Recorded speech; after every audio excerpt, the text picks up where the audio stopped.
Welcome back. The latest CDC numbers show cases of the flu remain high in most parts of the country. After several weeks of increases, some key indicators are down.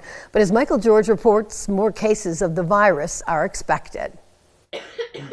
Winter respiratory viruses have been hitting hard this season. It spread very quickly. The Carter family suspects they got sick on a flight to Florida Christmas Day. I've got a burning throat, I'm completely lethargic, and I've got a fever and headache. And we should expect more illnesses to come.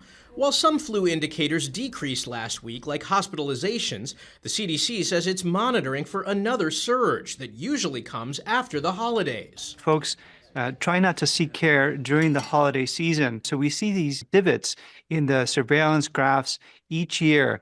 But it is very probable that during the next weeks, we'll see an upsurge of cases. Folks who have not gotten vaccinated against influenza should go get their vaccines. So far this season, the flu has caused at least 14 million illnesses, 150,000 hospitalizations, and 9,400 deaths.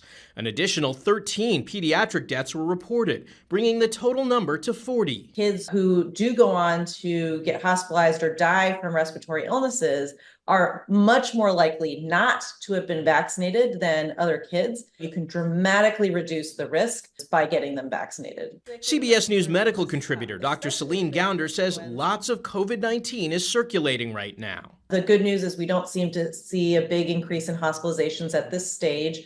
However, we are still seeing deaths from COVID, and over 90% of those deaths are occurring among the elderly. This is why it's especially important in that group to keep up with your yearly COVID shots. And it bears repeating, stay home when you're sick so you don't spread your illness to others. Michael George, CBS News, New York.